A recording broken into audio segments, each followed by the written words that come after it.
I'll get one recording done for this book, and then I'll stop for the time being on recording for the light novel today. Maybe. It depends on what's in here. This is volume 16. Wow. 12 more volumes after this to go. I'll probably finish by sometime next year. They said there are many points in one's life where fate diverges dramatically. It was after finishing his first year in the Royal Academy and upon returning to Ehrenfest that Wilfrid experienced one such point for himself. There were only 3 people in the Archduke's office: Wilfrid, Karlstedt, and the Archduke himself. The tension in the room was so thick that one could have cut through it with a knife. It was extremely rare for Sylvester to dismiss their retainers and speak to his son not as the Ob, but as a father. The purpose of their discussion, Sylvester revealed, was to gauge what Wilfrid thought about being engaged to his adopted younger sister, Rosamine.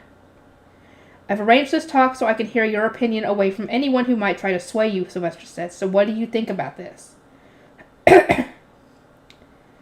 Wilfrid hadn't the slightest idea why an engagement was being proposed with Rosamine of all people. He knew that many other duchies had taken an interest in meeting with and even marrying her, considering the trend she had started in the Royal Academy. He'd even replied to many such potential suitors by alluding to the possibility that her marriage prospects would be settled at the upcoming Archduke Conference. Not once, however, had it occurred to him that he might be the one engaged to her. Yeah, kind of throwing him for a loop on this one. And Wilfrid doesn't know about her circumstances or who she is, what she is, what she's from another world and everything. So this is all, I wonder what they're going to tell him. Considering that she's an Archduke candidate who came first in class and already has powerful friends, I had assumed she was going to marry someone from a high-ranking duchy, Wilfrid replied cautiously. You're right, and if she were a normal Archduke candidate, that's what I would have done. But we can't risk sending Rosamine to another duchy. A normal Archduke candidate? The peculiar response gave Wilfrid pause. Sylvester clearly knew something that he didn't. Everyone in the Royal Academy had been talking about how abnormal it was for Rosamine to have placed first in class, even after spending 2 years in a Dreve. But this felt like more than that. It was as though Sylvester was referring to something even more abnormal, even more significant. But these concerns faded away as Sylvester started listing off more standard reasons they couldn't allow her to go. As you know, I adopted Rosamine to spread the industries she started in the temple throughout the duchy. Nobody knows more about them than she does, so we suffered a lot during the 2 years she was asleep. The new industries haven't yet taken root in Ehrenfest. In fact, my guess is that we'll need at least another 10 years before they do. Perhaps it should have come across as odd to Wilfrid that a supposed child was developing industries for personal gain before she had even been baptized, or that she knew the most about these industries when Ferdinand was in the temple as her guardian. But he had seen her fount of knowledge and crippling obsession with books firsthand, so he accepted Sylvester's words without any particular doubt. I bet he's wondering why, though. Why is she like this? Like, how? I'm sure that's crossed his mind at least a couple times. It does make sense that keeping Rosamine unmarried for 10 years isn't an option when other duchies are already expressing interest in her, Wilfrid mused. It was one thing to have a man remain unwed, but unmarried women were considered past their prime after entering their 20s. If they intended to marry her into another duchy, it would need to be within the next 6 or 7 years. 10 simply wasn't an option.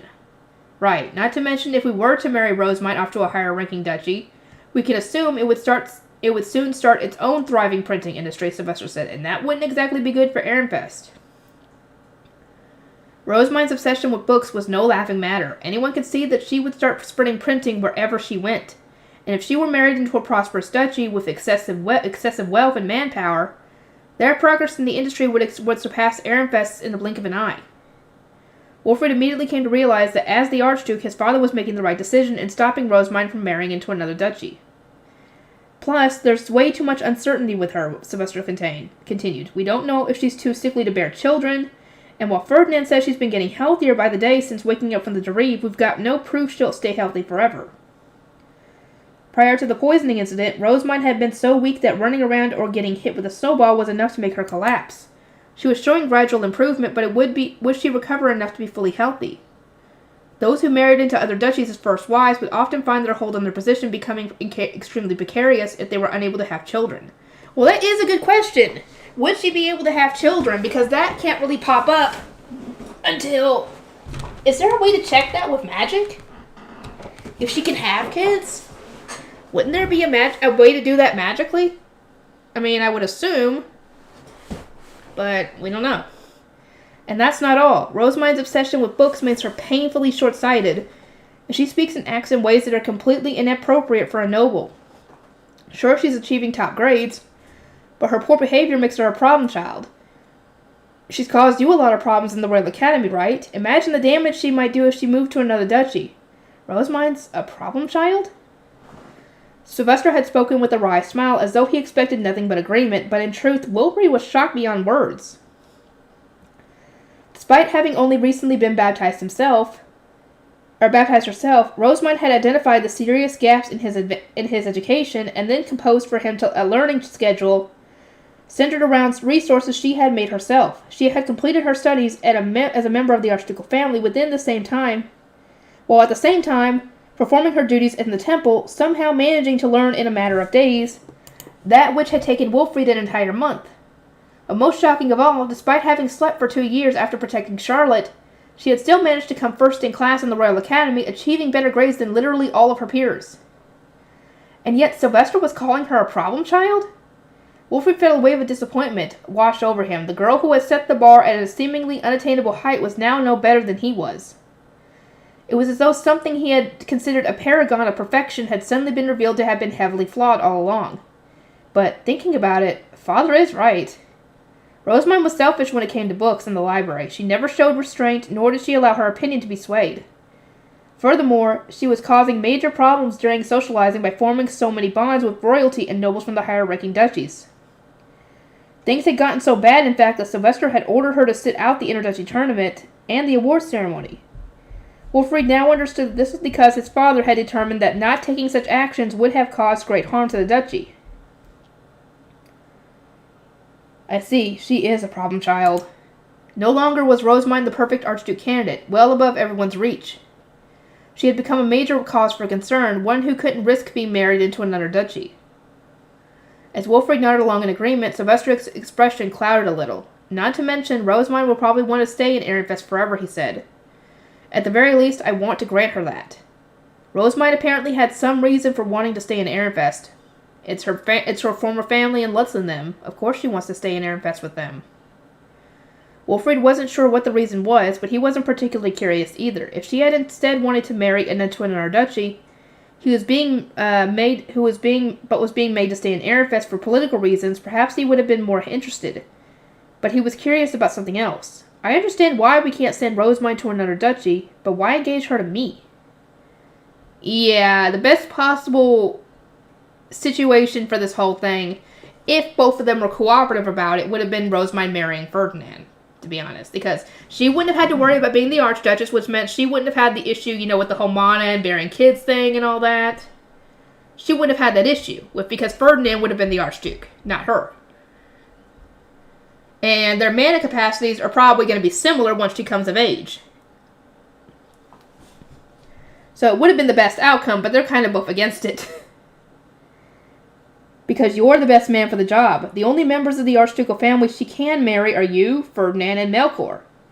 Plus Lord Bonifacius and Father himself, but I see the problems there.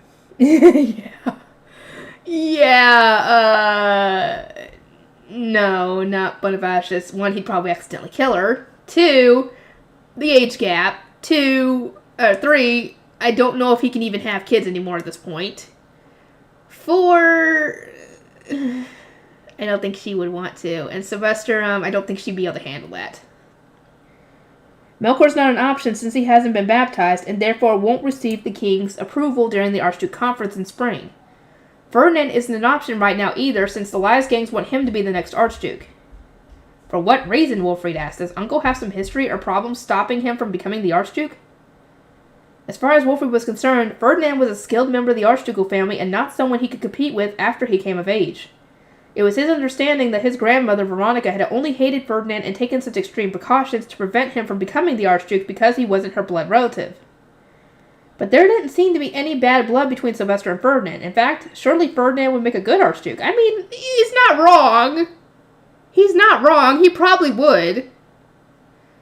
I think that there would be a good match, Ferdinand being the Archduke and Rosamund being his wife, but I don't know how that would go. It wouldn't be good for Ferdinand to become the next Archduke. First of all, it's a known fact that he entered the temple before, and even if it was to evade Mother's constant attacks, it's still a political scandal. It'll no doubt come up every single time we feud with another duchy, Sylvester then grimaced. He'd probably handle that on his own somehow, but we don't need him struggling even more than he already is. Again, Wilfrid nodded his understanding. He had been unaware that entering the temple was enough to tarnish a noble's reputation. Secondly, Ferdinand becoming the Archduke would weaken you and your siblings' positions. There's no avoiding that people get treated differently based on how close they are to the ruling Ob. Charlotte's going to be married into another duchy, and her marriage prospects will change dramatically depending on whether the next Archduke is her blood-related brother or my half-brother. Wilfrid swallowed hard. He hadn't thought about his younger siblings' futures. Of all the Archduke candidates from other duchies he had met at the Royal Academy, it was true that few were on good terms with their half-siblings. It was something he had largely forgotten about. After all, he and Rosamund got along well, as did Sylvester and Ferdinand, but half-siblings were generally treated as being from separate families. Thirdly, Florencia and my blood relations to Frembeltag's archducal couple means our two duchies are tightly knit. There'd be no avoiding our diplomatic relationship crumbling if my half-brother and adopted daughter took our place, and we can't afford to make enemies of the West when we're already on bad terms with Ehrenbach to the south. Wilfrid paled as he recalled their duchy's position on the map. Ferdinand marrying Rosamund and becoming the next Archduke would satisfy the Liesgangs but greatly damage interduchy relationships. The same strong blood relations that were currently helping Ehrenfest would serve to hinder it. And lastly, this is a personal reason, but it's also the most important one for me. To Florencia, Ferdinand becoming the Archduke will be a slap in the face after all the years she struggled and endured here. I couldn't do that to her. Florencia had married into Ehrenfest as Sylvester's first wife and given him 3 children after his passionate propositions had won her over. To have his half-brother and adopted daughter become the next archducal couple would lead to rampant speculation among the other duchies that Florencia and her children were in some way terribly defective. It'd be a slap in the mother's face? Veronica had scorned Florencia to no end, even going as far as to snatch her dear son away from the moment he was born. Her actions had torn Florencia apart, and it was only after learning this that Wilfrid had realized just how much his mother loved him. He agreed with Sylvester with all his heart. He couldn't make her any sadder than he had already. I thought about marrying Rosamund down in status to an archnoble, but then we wouldn't be able to replenish the Foundation's mana properly. Sylvester exclaimed. The Liesgangs would kick up a fuss too. After all, it'd be a huge loss for Ehrenfest. Or all in all, it'd be a huge loss for Ehrenfest. I guess that really does just leave me, Wilfrid said. It spoke volumes about how few options Ehrenfest had, that they would choose someone whose reputation was stained by having entered the ivory tower. Sylvester's expression twisted ever so slightly. She's not a bad match for you, you know. You're in a tough spot since you were raised by my mother and involved in the ivory tower incident. It's not rare for people in situations like yours to get a second chance of sorts through marriage and end up improving their position. Marrying Rosamund will serve to prop you up in the same way it would have propped up Ferdinand. Even nobles outside the archducal family often married for the sake of greater protection, mana, manpower, wealth, and connections. Marriage was just one tool in the arsenal, a single bargaining chip to be placed on the table.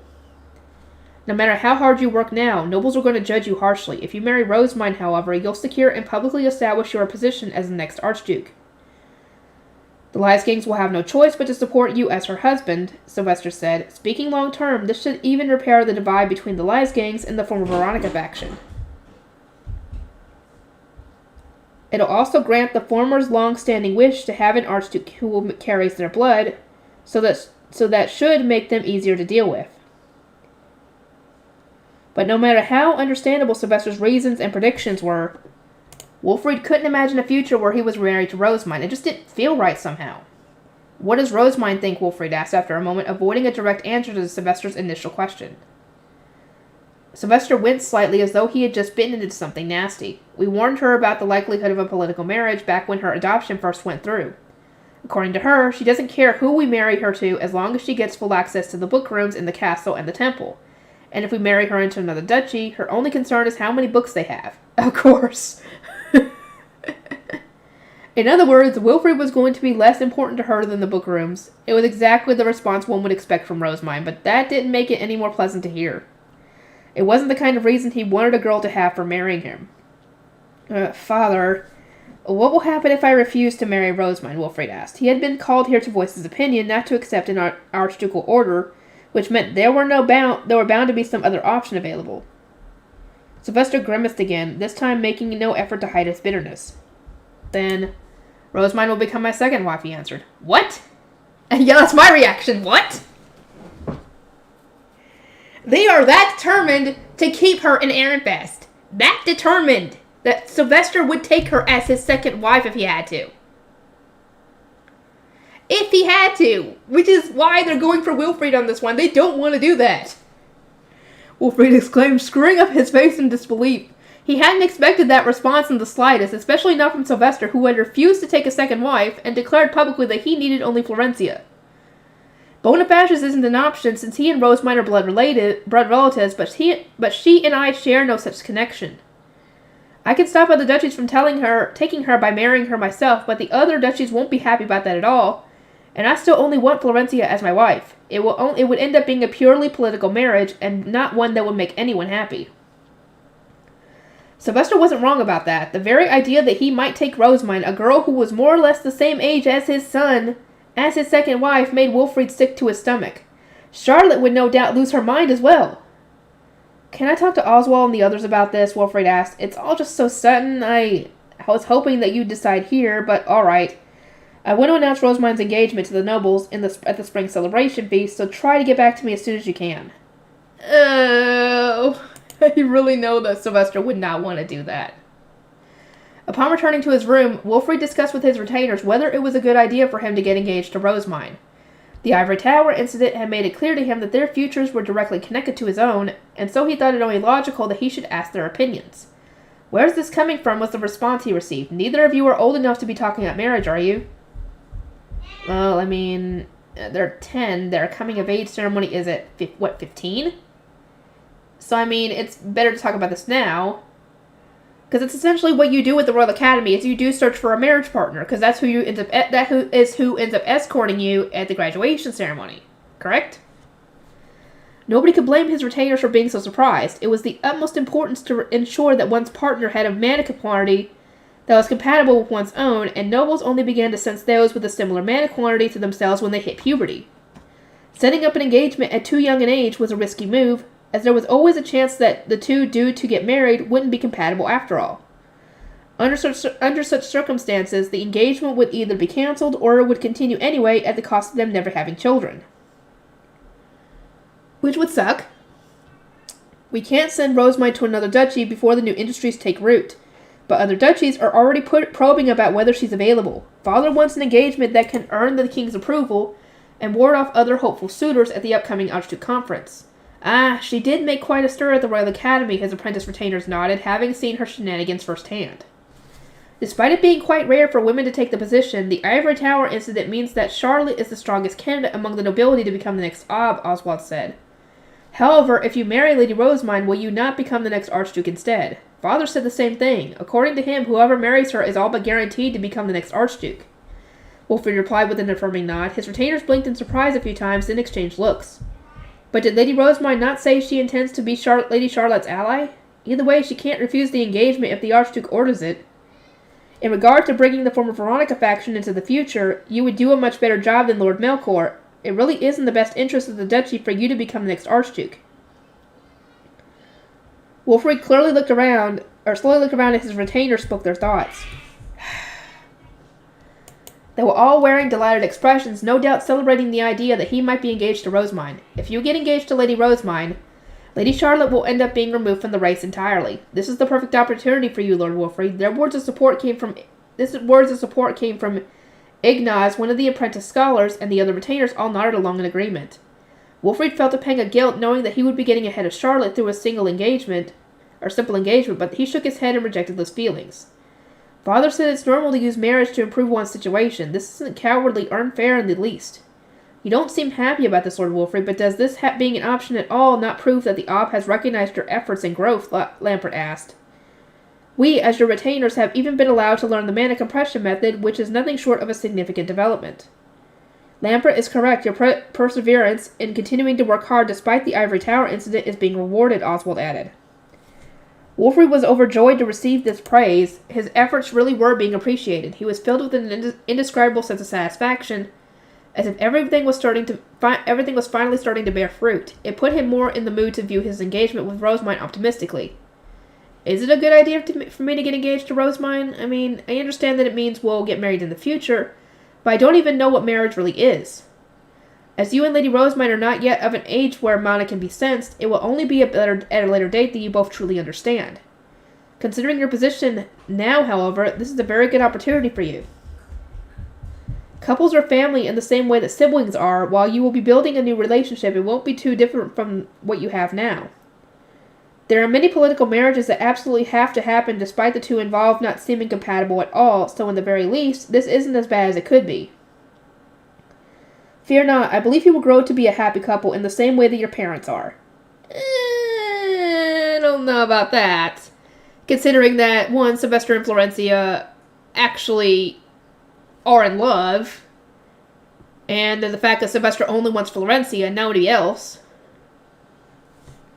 His adult retainers maintained that even though he didn't understand now, he would surely come to understand in time. Wolfrid couldn't intuitively understand marriage, considering that he had been raised by his grandmother, but he at least recognized that his parents were on really good terms. Perhaps he and Rosemine will be the same way. That's not bad at all. Wolfrid nodded to himself, imagining the kindness he had seen Florencia give Sylvester on a regular basis. Rosemine always treated him harshly despite being so sweet with Charlotte, but if this engagement made her start being nice to him as well, it might not be all that bad. Maybe not. It depends. Following this engagement, Lady Rosemine will certainly contain the Lies gangs, as they are her family. That will make future politics much easier for you. Right, I can just leave the Lies gangs to Rosemine. It was an especially alluring prospect, considering that as it stood, the majority of the nobles voicing complaints were those affiliated with the Lies gangs. The more Wolfrid listened to his retainers, the more motivated he became to accept the engagement. This optimism reassured him that discussing things with them had been the right decision. Right decision after all. I understand all your perspectives. I'll accept the engagement to Rosemine, Wolfrid said with resolve, earning cheers from his retainers.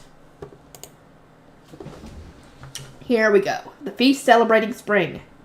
The feast marking the end of winter socializing and celebrating spring was due to be held in a few days after I said my goodbyes to Letts and returned to the castle.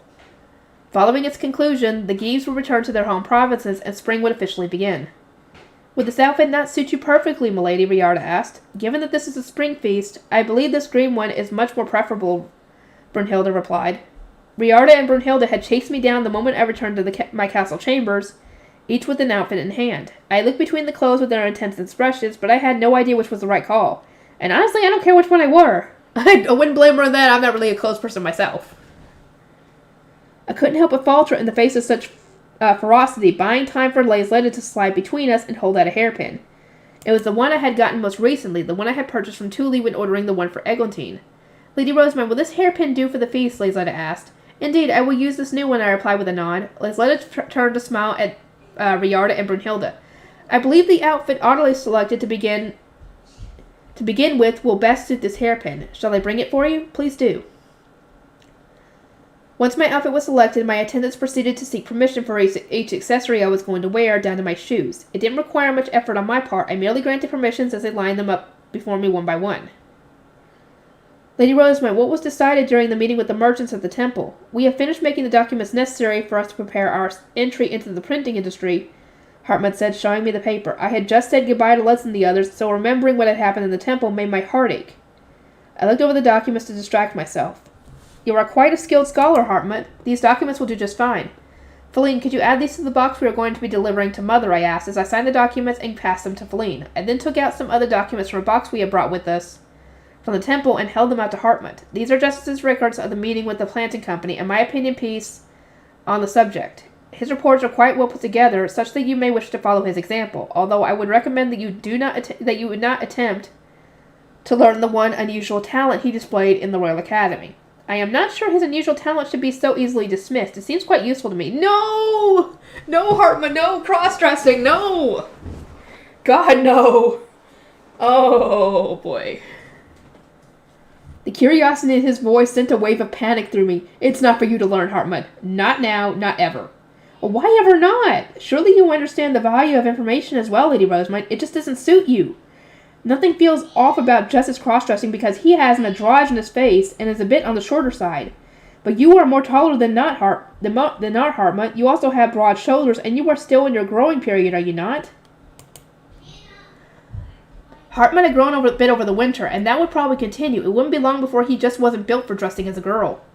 Furthermore, it's not easy to cross-dress in a way that draws no suspicion. Justice mastered the adoption of vocalization, language, and behaviors after years of grueling work and research in order to satisfy his obsession. But without such experience, such attempts will only end in disaster. Ferdinand might have seen no issue with having a cross-dresser in his service, but I certainly didn't want one.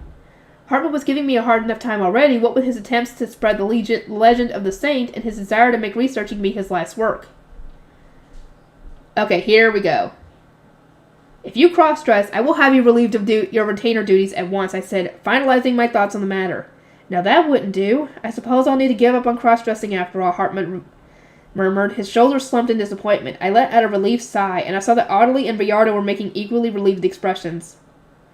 Everyone was busy with their own work, so I started making progress on what I needed to do as well. I was going to fulfill my promise to Lutz by making more books, and to that end I needed to prepare more manuscripts to be printed. I began editing the textbook transcriptions from the Royal Academy, and adding to the romance story I had stopped partway through, until soon enough Lisletta called out to me.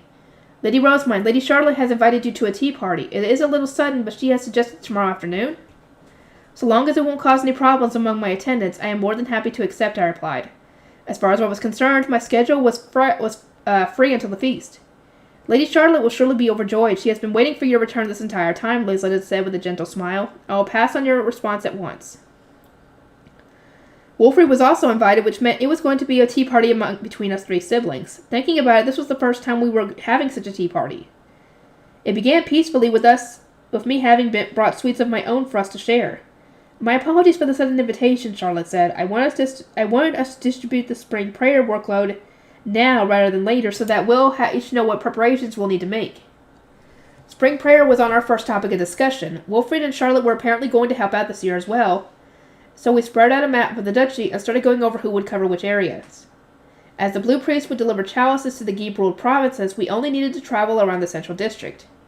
If we included Ferdinand, we had 4 people on hand, which really cut down the area each of us needed to cover. Perhaps spring prayer would be over before we knew it this year.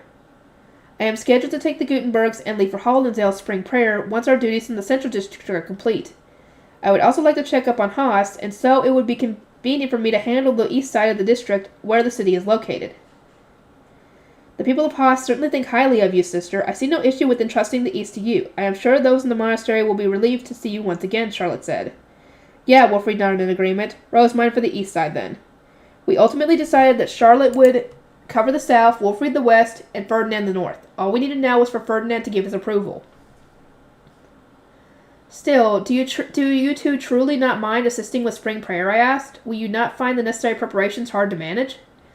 I have already had my outfit made, so you don't need to worry, Charlotte replied. She was now too tall to wear clothes my size, as she had done last year, so she had arranged to have her own made after resolving to continue to help me. And I had mine made 2 years ago when Uncle told me to help with the Harvest Festival. I couldn't use your clothes since they're all covered in embroidery, Wolfrid explained. My blue ceremonial robes from my days as a shrine maiden were decorated with patterns depicting flowers and flowing water, so regardless of the actual fit, they weren't something a boy would feel comfortable wearing. It was one thing for him to have worn them during his first spring prayer, considering how abruptly the situation had developed, but he didn't want to keep wearing them after that. Traveling is no easy matter. Are you going to be okay? The worst part of it all is that potion. It recovers my mana and stamina, sure, but it tastes absolutely putrid, Wolfrid said with a grimace. Charlotte nodded in agreement, wearing a conflicted expression that conveyed a sense of disgust beyond words. Indeed, your temple attendant said that you also stomached those potions while traveling for spring prayer and the Harvest Festival. To think you would endure so much for our duchy's sake, giving up your mana and drinking scores of those nasty things despite your ill health. I remember thinking at the time that you were more than a saint, that you were in truth a goddess. To make matters worse, the taste lingers for so long that it even taints meals eaten days later. After drinking one for the first time, I truly believed that Uncle was just antagonizing us. He wouldn't do that. He wouldn't do that. He wouldn't do that because he would see no need in it. It'd be a waste of time. Charlotte gave a heavy sigh while shaking her head. Although I couldn't quite understand why, It was my understanding that Fran had accompanied her on both occasions, and the potions he had brought with her were the better-tasting ones. A thought crossed my mind that it might be amusing to have them continue believing the potions were a deliberate provocation nonetheless, but I soon decided to tell them the truth. You may trust that Ferdinand was not trying to antagonize you, I said. In fact, the potions you drank can be considered the very crystallization of his kindness and consideration. They taste positively divine compared to the original ones. That foul concoction is brimming with kindness? Consideration? Both Wilfred and Charlotte recoiled at the mere thought. I informed them that the original tasted unbearably worse, with that one positive being that it was much more effective, which earned me looks of clear admiration. We continued to talk for a while until Charlotte suddenly pressed her lips together and lowered her indigo eyes as if driven into a metaphorical corner. There was a pause before she raised her head and looked at me head on. Oh, here we go! Sister, is it true that you will soon be engaged to Wilfrid? I could not believe my ears when Father told me at dinner the other day. I nodded. Ironvest would not joke about such a matter. As I understand it, this is a critical move for the sake of our duchy. It was the best possible way to organize the political factions, secure me the book rooms, and cement our ability to make books in Ironvest. Not to mention, marrying into another duchy would mean saying goodbye to everyone in the lower city forever. Yeah, best not to do that. Charlotte picked up her tea with a somewhat clouded expression. It came as quite a surprise for me. I had thought you were going to be my ally, sister. I'll always be your ally, Charlotte. You can count on me. I'm your big sister, after all. As I puffed up my chest, however, a wave of realization washed over Charlotte. She regarded me with conflicted eyes, as if wanting to point out I was misunderstanding something, but in the end she just gave a defeated sigh. She glanced over at Wilfrid and then looked back at me. I found myself worried to death about you, sister. Wait, what? I just said she can count on me. Why is she the one suddenly worrying? Is this engagement an attempt by Father and Wilfrid to deceive you? You must not fall for their ploys, even if you are being offered books in return, Charlotte exclaimed. Given her concerns, I could hardly admit to her that I was being promised not just a few books, but 2 entire book rooms. I smiled reflexively, trying to buy time to think of an excuse, but before I could, Wilfrid shot Charlotte an annoyed look. I'm not tricking Rosemine, all right? I only learned about this engagement the other day. I was just as surprised as you are, since I also thought that Rosemine was on your side. I never thought for a moment that she'd ever agree to get engaged with me. Hearing the discussion allowed me to deduce that they were actually referring to when they talked about me allying with someone. In this context, it apparently meant supporting someone in their attempt to become the next op. Wilfrid, did you end up agreeing to be engaged with me, I asked. Yeah, everyone said that married couples are family in the same way that siblings are, so it shouldn't be too different from what we have now. Also, having you on my side will change a lot. Wilfrid said, shooting Charlotte a somewhat guilty look. I knew that from Ferdinand the nobles were centralizing around the lives gangs to prop me up as the next op. The archnobles in Ironvest that owed the largest swaths of land had started to mobilize, and it only made sense that those serving Wilfrid would recognize this. In other words, this enthusiasm for my marriage to succeed was coming not from Wilfrid but from his retainers who wanted to clear their charge's name and organize Ironvest behind his banner before the schism broke the duchy apart. But that doesn't matter if Wilfrid doesn't want to go through with it. I was fated to have a political marriage no matter what happened, so I asked only that I receive full access to the castle and temple book rooms. Wilfrid, on the other hand, was on a different position entirely. He had also been raised differently. If you have thought hard about this and come to a conclusion yourself, that is to say, without simply following the opinion of those around you, then I am fine with this decision, Wilfrid. You sure? You are? Yes, of course. The feast celebrating spring was held the day after our tea party. It marked the end of winter socializing, and so it was usually attended by all the nobles in Ironvest. Ferdinand had instructed me to arrive as late as reasonably possible, so I waited with Wilfrid and Charlotte for a while in the room closest to the grand hall. The 3 of us would enter on Riarda's signal, though it was a bit more complicated than that, since we each had our retainers with us. Our group was actually pretty sizable. One's position in the grand hall largely depended on status, with archnobles sitting at the front closest to the stage, while lay nobles gathered at the back near the entrance. We marched toward the very front amid the sizable crowd of nobles. Now that she was serving as one of my retainers, Feline, a lay noble, was going to be positioned at the front among the archnobles for the first time. She was doing her very best to appear calm and keep her head held high, but her expression was stiff and I could see her legs trembling. Daniel, who was also a lay noble, allowed a smile to play over his lips as he saw Feline's nervousness. He moved to one side, his new position making it a bit harder for the surrounding nobles to see her. I seem to recall Bridget having done the same for him in the past so that he wouldn't have to endure so many eyes being on him. I've been in your position before, so I know how you feel right now, Daniel said. It takes some time, but you just have to get used to it. I'll do my best, Feline replied.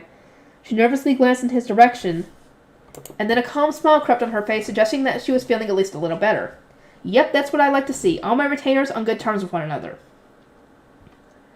Nobles started to approach us, no doubt wanting to greet the Archducal children, but the Archducal couple arrived before they could.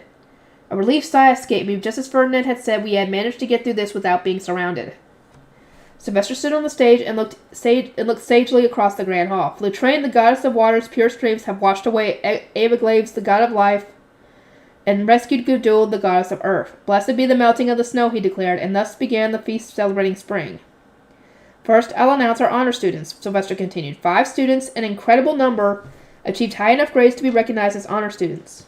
Cheers of approval and eager applause filled the hall. I was the only one who had come first in class. There were separate first-in-class achievements for the knights, attendants, scholars, and Archduke candidates among those courses. And once those courses began, Wilfried, Lenore, Cornelius, and Hartmut were also following me onto the stage as honor students. Excellently done, Rosemine, Sylvester said with a smile. Here is a gift to commemorate your success. May it prove useful to you. He presented to me a relatively large face stone. I was impressed with how big it was, and as I looked it over, I noticed others had received stones of their own. It is a joyous occasion for there to be so many skilled students among those who will one day support Ehrenfest. All students should hone themselves and work to achieve even higher grades. As was pointed out during the awards ceremony at the Royal Academy, consider it your duty to focus on finishing not just quickly, but with high grades as well. Thus ended the moment of recognition for the honor students. It seemed that Ehrenfest students had received a warning from the Royal Academy, since so many had been on the very cusp of failing. Our duty next year would need to be to fix that. As I returned to my seat, I looked over the honor students and gave a satisfied sigh. My retainers surely are talented, I declared. We have no choice but to be, Cornelius replied with an exasperated expression. I could understand where he was coming from. I had finished my classes in the Royal Academy as soon as possible, and then immediately started visiting the library. My guard knights and scholars had needed to take turns accompanying me, usually sending whoever was free at the time, and since I was going there every single day, my retainers had been forced to desperately finish their classes as fast as possible to keep up with me. Furthermore, it would not do for society to observe that you are an honor student while your retainers lag behind, Hartmut added. He then gave me a proud smile. I am putting the utmost effort to prove I am worthy of serving as your retainer. Lenore smiled as well. It certainly is important for retainers to match their lord or lady, and I appreciate that. Thanks to the Better Grades Committee, there is more cooperation among the courses. Students may now find it easier to ask each other questions. Speaking of which, we are all in agreement that the Knights course was the competition, or won the competition, I asked. I had promised to give the pound cake recipe to the team that had passed their test the quickest, and the team with the most honor students. The first years had, without a doubt, finished their classes before anyone else, and ended up with the most honor students, but since the latter achievement was due in part to my own accomplishments, that reward would instead go to those from the night course who would come in second. I believe so, but the scholars will win next year, Hartmut said with a breezy confidence that stirred my competitive spirit. We are already preparing the textbooks to help us studying. I looked up at him with pursed lips. We first years have finished preparing for our second year as well. Don't assume you'll win so easily. Indeed, Brunhilde added, we do not plan enough this year, but next year the attendants will achieve victory. After all, making perfect preparations is part of our job description. There hadn't been any honor students for the attendance course this year, so she was overflowing with motivation. Their written grades hadn't been bad, as they were presumably planning to go all out on the practical lessons. I hate to crush your enthusiasm, but the Knights will win again next year, Cornelius said, victory written on his face. The apprentice guard knights serving Wilfried have started using the mana compression method, and Grandfather is training them personally. Not to mention Angelica has now graduated, which is a huge advantage for us in itself.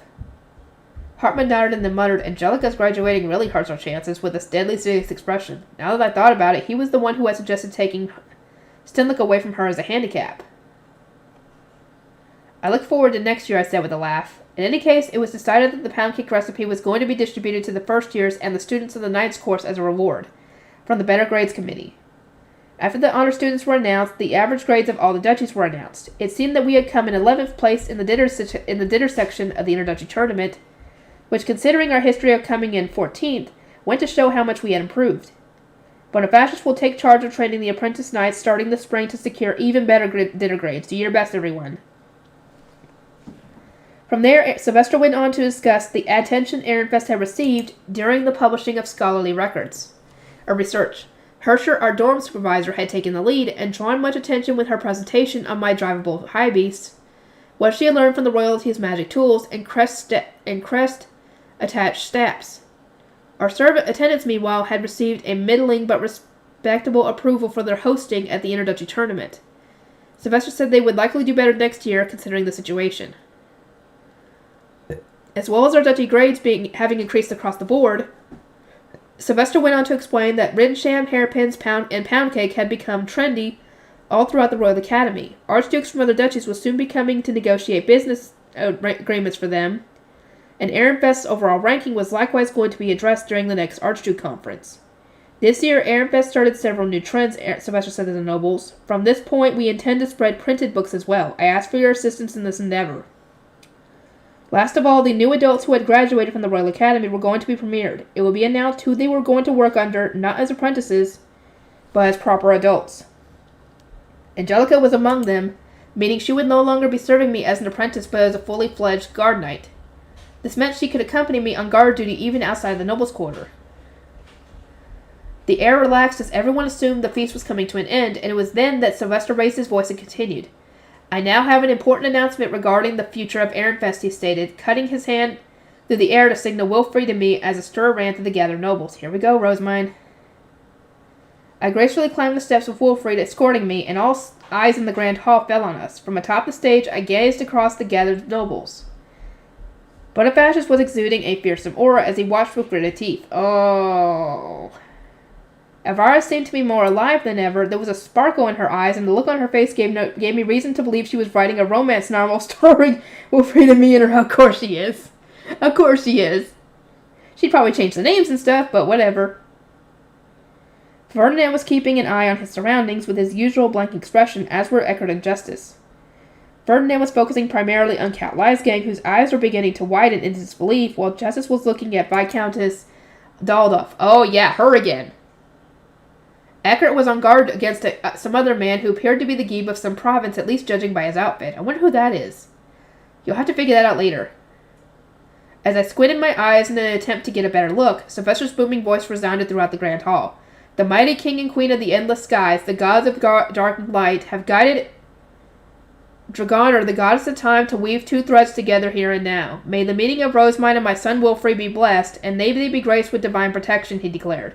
It was a standard form for announcing an engagement, but most nobles were looking on with a complete lack of understanding, of course. It was safe to say that nobody had expected this. A solid few moments passed in absolute silence, and then all of a sudden the crowd exploded into a frenzy. Everyone exchanged uncertain looks, taking the occasional pause from their rushed conversations to shoot Wilfred and me startled glances as we stood next to each other. From where I was on the stage, I could see their shocked expressions very clearly. From what I could tell, there was barely any people cheering or expressing approval. Some had even gone as far as to shout out why or how. Count Leisgang was frozen in wide-eyed disbelief, while Viscountess Daldorf was attempting to cover her gaping mouth with her hand. Ha ha, you can't get her now. Heh heh. Of all those in the shocked crowd, only the man that Eckert was watching seemed to be largely unfazed. That, for some reason, made him stand out all the more. I even felt as though our eyes met for a brief moment. I will acquire the king's permission for this engagement at the Archduke Conference, Sylvester concluded. That is all. And so the feast celebrating spring came to an end, a feast which had created huge ripples among the nobles. I wonder who that other person is. I don't know. Let's see. I'll do a little more. Meeting the scholars. The announcement of my engagement had caused such a buzz among the nobles that it was as though someone had kicked the proverbial hornet's nest. It was an understandable response. For the Leisgangs who were striving to have me become the next Archduke, they might as well have wasted an entire winter influencing others and gathering what was now completely useless intelligence. They would need to restart from the ground up, figuring out how and where this development would change things. The former Veronica faction would similarly need to discuss how to move forward. It was clear enough that they didn't think very highly of me at all, and now it was guaranteed that I would serve as a central pillar in the Ehrenfest political sphere moving forward. By the time I finished breakfast, I was flooded with letters requesting emergency meetings with me, causing a bit of panic among my retainers. How many requests there were, and the importance of the people making them were irrelevant. My guardians had specifically told me not to involve myself with anyone. Reject each request, I said. I will need to speak to the Abt before I do anything. Milady, not all of these nobles can be so easily refused, Riarda said. She began listing out names, several of which belonged to my extended family.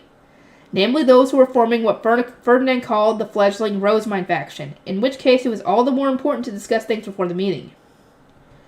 Milady, will you truly meet with the scholars while refusing all requests for meetings one after another, Riarda asked. Nobles returned to their provinces in order following the completion of the feast, and I needed to meet with the scholars and government officials selected by the Geeves to participate in the printing industry before then. But I wasn't the one who had scheduled all this for the day after the feast. Please consult Ferdinand and Mother about that, I replied, not me. I decided to send an ordinance to Ferdinand asking what I should do, thereby placing the matter in his capable hands. His response was that we were going to return to the temple after the scholars had been introduced to me. The temple performed the commoner's coming-of-age ceremony in the winter and baptisms for everyone in the spring. In other words, there was much work for me to do as the High Bishop now that I was awake again. No, of course I don't think it's fortunate that I now have an excuse to escape this mess. I'm simply dedicated to my duties as High Bishop. That's all. I have no choice but to return to the temple. As Ferdinand has instructed, I will return to the temple following the introductions to the scholars. Unfortunately, I will not have any time for meetings. It pains my heart, but this is how it must be. Milady, if you are going to lie, at least try to act the part, Riarda said with a bemused smile before asking Brunhilde and Adelie to start writing up all the necessary rejection letters. Nobles found such rejections easier to accept when they came from higher status individuals or family members. Laisletta, come help me dress Lady Rosemine. I'm going to be accompanying her for now, but eventually I will entrust attending her during the printing meetings to you. Me specifically, Laisletta asked. Indeed, I am told the scholars involved with the printing and paper-making industries will be primarily lay nobles and men nobles. Their bosses are one thing, but with an archnoble attendant around, they will all be too nervous to work properly. Laisletta nodded in agreement and then began dressing me with a somewhat tense expression. Incidentally, I was going to be participating in this meeting as an apprentice scholar. One could not become a scholar without first gaining work experience as an apprentice, and one could not become a librarian without first being a scholar. The chain of unlocks here made this extremely important. To tell the truth, I had asked Ferdinand whether I could gain the necessary experience by working in the castle's bookroom, but he had called me a fool for even suggesting it. He had tapped his forehead and said the following: You do remember that you are responsible for spreading the printing industry, yes? Your experiences shall be earned there and in the paper-making industry. I made my promise to Lutz. I'm going to put my all into developing the printing and paper-making industries. Let's do our best, Feline. Yes, Lady Rosemine. I smiled at Feline, who was likewise going to be working as a scholar for the first time in this environment, and she nodded anxiously in turn. I was starting to feel we had grown a little closer than before, since we had been interacting more following her move to the castle. Hartmut, you did work in other fields before becoming my retainer, correct? I would hope that you can instruct me as well, I said. My knowledge is yours. However, there is not likely to be much I can teach you with regards to the printing and paper-making industries. Rather, I will most likely be the one begging you for your teaching, he replied with a smile as I got all excited about working as a scholar. And so I headed for the meeting with Hartmut and Feline as my scholars, Riarda and Laisletta as my attendants, and Daniel, Angelica, and Judith as my guard knights.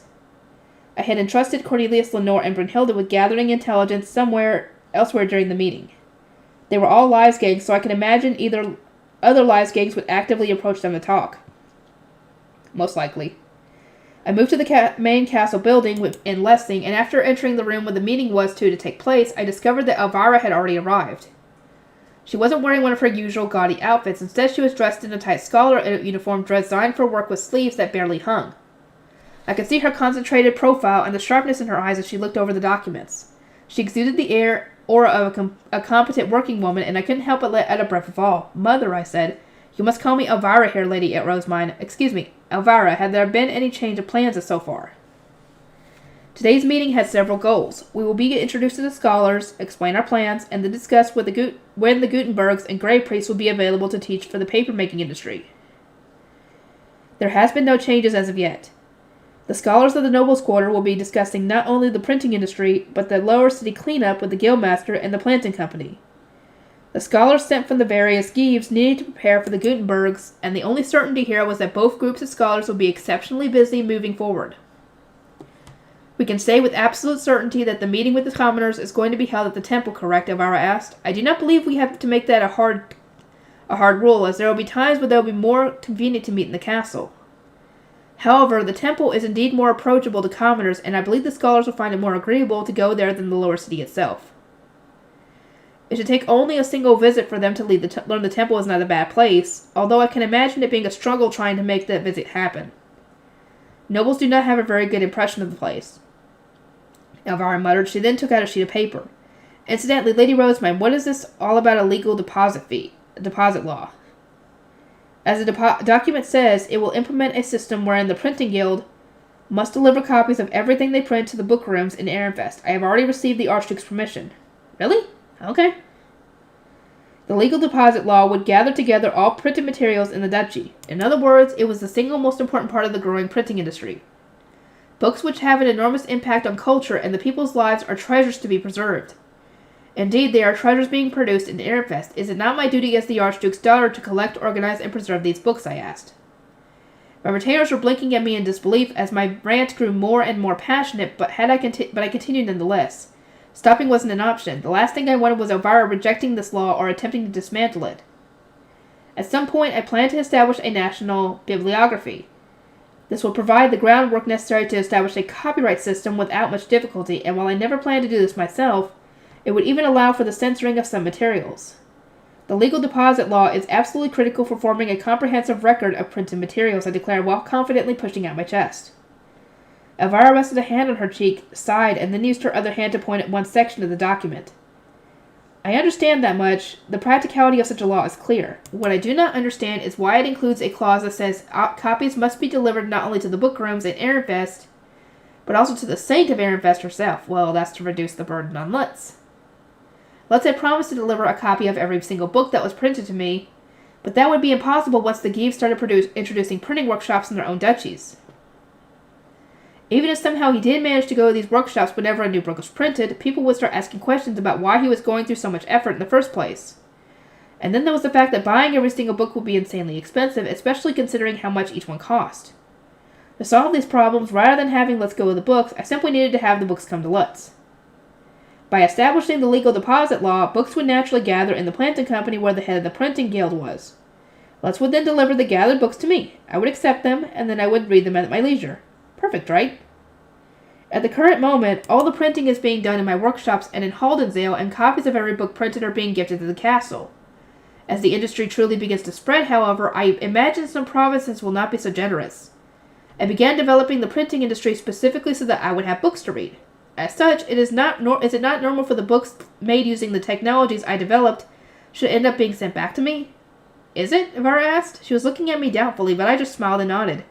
It was only right that all books made from this point onward belonged to me. I would use my authority to its fullest extent to make my dream a reality in their most superior form. I was not afraid of using force to get my way. I can assure you it is quite normal. That is why I decided to introduce the legal deposit law to the printing guild, such that the books would automatically find their way to me. The key is to strike while the iron is hot. If we attempt to implement it later into the development of the book-making industry, it would seem like tyranny. But if we establish it from the very start, everyone will accept it as normal even as printing spreads to other provinces. I now deeply sympathize with Lord Ferdinand, who expressed in agonized terms that the world would be so much better if you simply used your talents for good rather than books.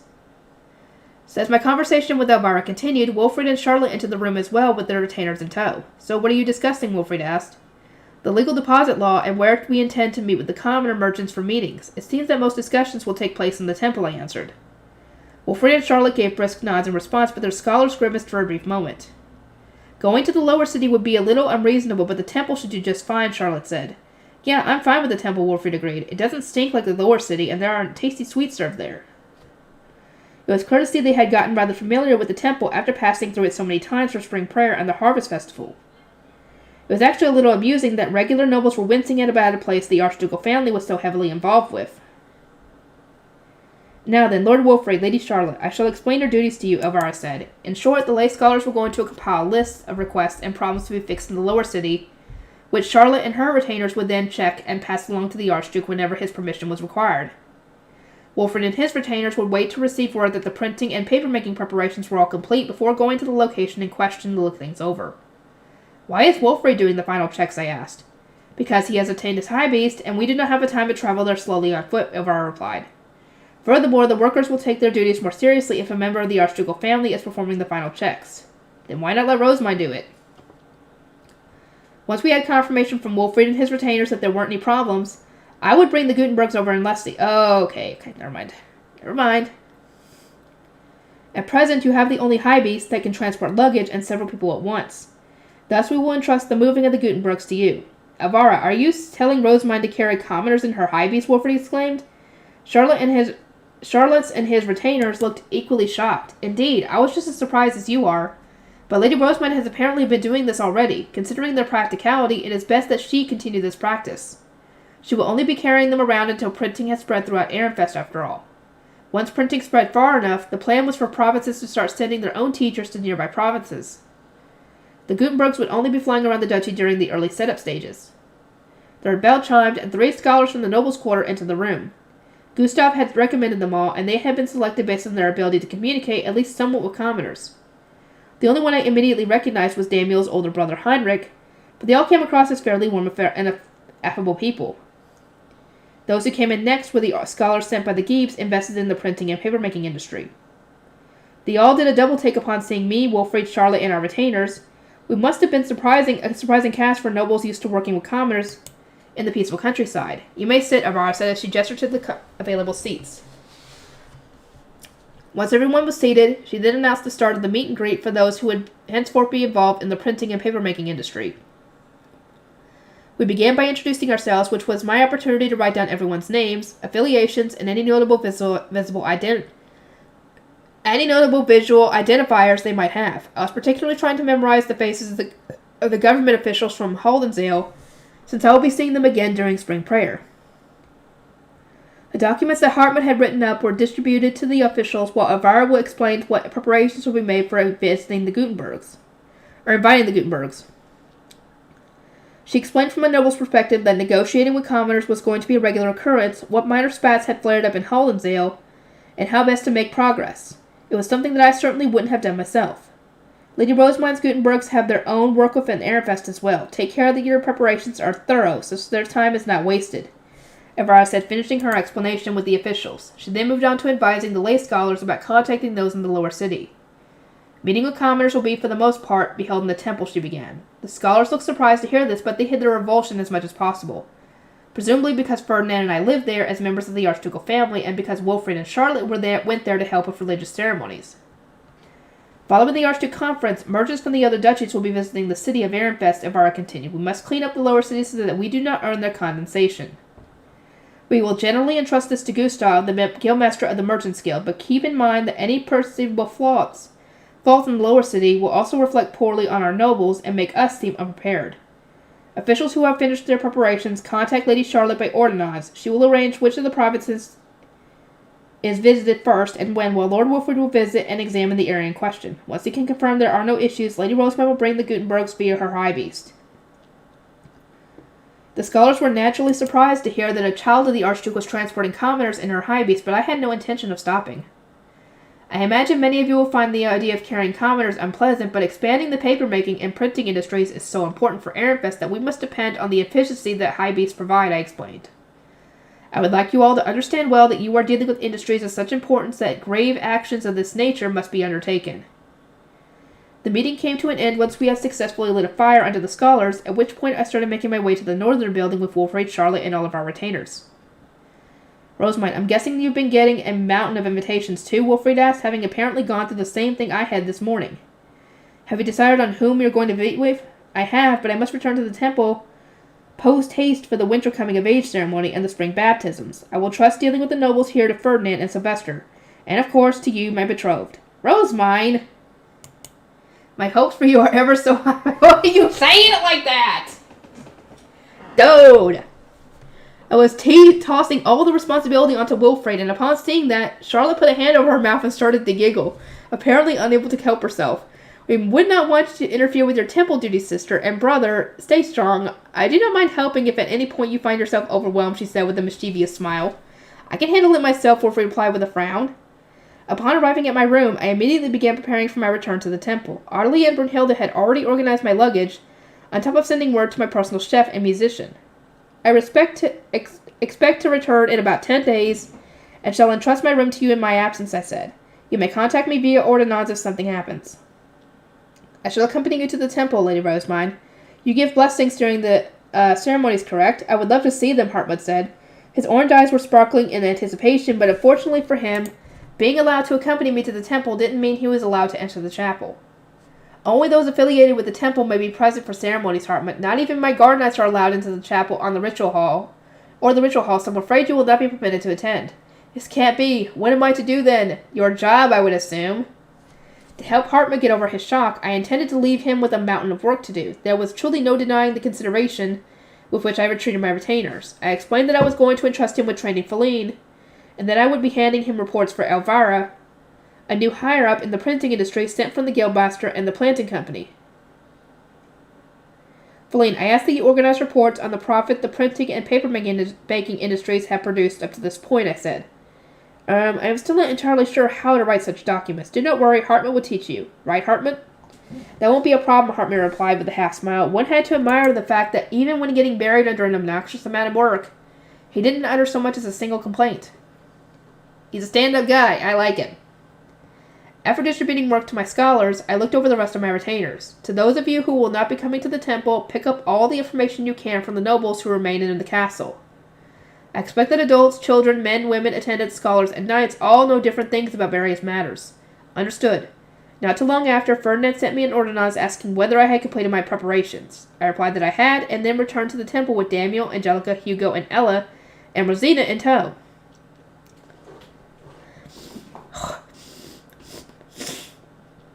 Welcome back, Lady Rosemine. Fred and Monica greeted me upon my return. The castle wasn't a whirlpool of constant plotting by any means, but the atmosphere was certainly sharp. On the whole, I found the temple a much more relaxing place to be.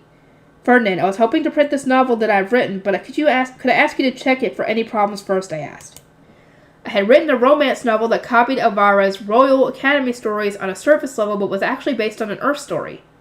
Given that even my rendition of Cinderella had previously been rejected, however, I needed Ferdinand to read through the story to ensure it wouldn't clash with the culture of this world. I will certainly give it a look. I was planning to start printing textbooks in the spring too, but since I wasn't looking to sell them, I needed another book that we could actually make some money from. After seeing how popular Elvira's romance novel was among noblewomen, I had concluded I might as well ride on the waves of her success. I handed the manuscript to Ferdinand and then made my way to my room, where I received reports from my attendants. Regarding Hugo and Ella, Zahn began, as expected, we were unable to create a room for a married couple within the temple. I see. In that case, they will either need to either live separately in the temple or rent a room in the lower city and commute to work, I replied. After praising Zahn for his efforts, I went on to discuss the finer points of how the marriage would be handled. That is, until Fran walked over in a hurry. Lady Rosemine, the High Priest is here. He wishes to discuss the manuscript that you just delivered to him, he said. I granted permission for Ferdinand to enter, at which point he strode briskly into the room with an exceedingly sour expression. Oh no. Oh no. This is where we're going to get the issues of how romance works in this world and everything. Oh no. Oh dear. This is going to be good. He wordlessly tossed the manuscript onto my desk and set down a sound-blocking magic tool beside it. Something tells me he didn't like it. No, I imagine it's the whole culture thing is what he don't like. I gripped the tool, although I could tell before Ferdinand even said anything that the manuscript had been rejected. His bringing out the sound-blocking magic tool was a clear indicator that he was in the mood to explain quite thoroughly every single mistake I had made. Ferdinand sat in a chair prepared for him by Fran and then looked me right in the eyes. Rosamund, I have never read something so shameless in my life. It would be unthinkable to publish this under your name, he declared. Shameless? Which parts? Where? Yeah, this is where they need to explain the whole idea of what is considered, intimate and everything in this world to her. Because, it's not like that in her world. My eyes flitted from Ferdinand to the manuscript. I had written a romance story based on one from Elvira's book, where two nobles found themselves at odds due to a difference in status, before eventually finding union in one another. It was a pretty standard tale for girls in my eyes. The heroine's heart would race when she made eye contact with the love interest. Her cheeks would flush as her hand brushed his. Her chest would ache when she saw her crush speaking to another girl. But it would all culminate in a scene where their feelings would... there we go. The hand holding and the kissing. That's a big no-no. I know, the kissing I can understand. Hand-holding, you would think that would not be a problem, but apparently it is. And yet to Ferdinand, something about that manuscript was shameless. I couldn't understand it all. I had avoided using explicit language and symbolism entirely, well aware that it was a story for rich girls to read. Every single scene with the two main... no! You got to explain it to her. Because remember, she's from another world where this sort of thing is normal. It's not shameless at all. You ought to ask her about this sort of thing. Every single scene where the two main characters touch. Every single one. It boggles the mind that you would write something so perverted. Did you truly hear this basis on Avara's book? Yes, it's based on Royal Academy stories, I replied, thrusting a copy of the book forward as a makeshift shield. Incidentally, and thankfully, it was a version that didn't contain illustrations drawn in his image. Ferdinand thumbed through Avara's book, paused on one particular page, and then thrust it back to me. This is what you need to learn from, he said, pointing at a 3-page poem sequence replete with praise for the gods, one that I had admittedly skimmed over. And symbolism didn't mean too much to me. Learn from this if you were to write about the touching of two people. Ferdinand went on to explain with a deep frown that every single scene in my manuscript involving some heart...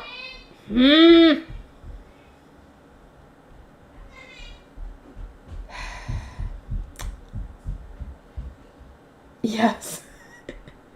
That every single scene in my manuscript involving some heart-throbbing exchange was no good, and that the enormous poem in Elvira's novel was supposed to be a love scene.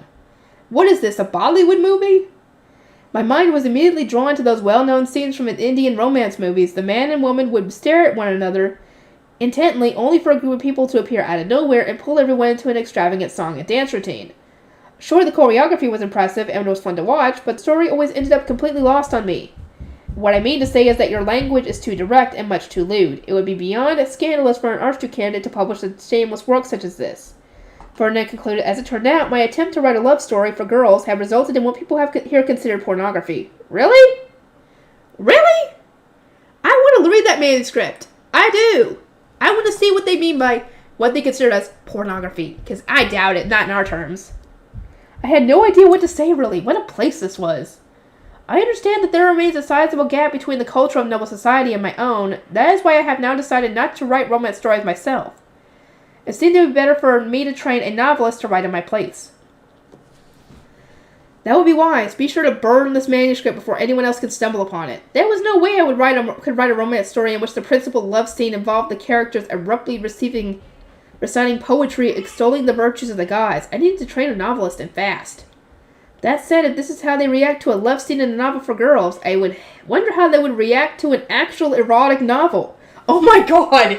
You've got to get Ferdinand to sync again with you so he can see an actual erotic novel, because I'm sure you've at least read one of those. Oh my god. Never mind! I thought they were actually going to explain that whole thing, but they do need to explain that to her, so she understands what's a no-no and what's not. Especially now that she's engaged.